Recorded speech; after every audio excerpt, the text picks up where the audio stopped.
parts of the ocean that go significantly deeper than even this. At 4,791 meters rests the wreckage of the battleship Bismarck, sunk during World War II, and way down at 6,000 meters is the beginning of the Hadal Zone, named after the underworld Hades itself. The water pressure down at these depths can become 1,100 times what you would experience way back on top of the surface, which is roughly equal to an elephant balancing on a postage stamp, or a single person carrying the weight of 50 Boeing 747 jumbo jets. Down at these depths, you would be crushed immediately without any outside protection, but life still exists down here in various strange forms. At 6,500 meters, we reach the maximum depth that the DSV Alvin can dive to, a popular research submarine that helped to discover the Titanic. Way further down at 8,848 meters below the surface, and we have arrived at the height of Mount Everest, where to be upside down and placed underwater.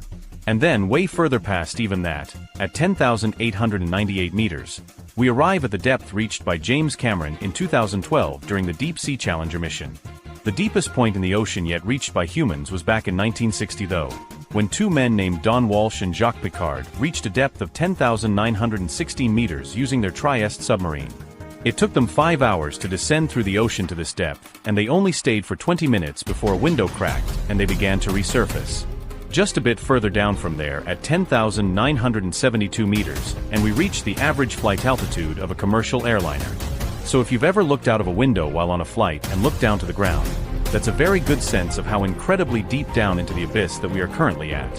Finally, when we hit 10,994 meters, we have hit the bottom of the known ocean called the Challenger Deep, right here on this map just about 300 kilometers southwest of Guam Island. However, it is believed that there are almost certainly even deeper parts of the ocean than this that just haven't been discovered yet. It wasn't until 1997, after all, that the Serena Deep was discovered with a depth of 10,732 meters, making it the second deepest known point in the ocean. It is estimated that only about 5% of the ocean's floor has been accurately mapped, leaving the other 95% to be currently a mystery. It may be only a matter of time before an even deeper part of our ocean is found, and who knows what we may discover there.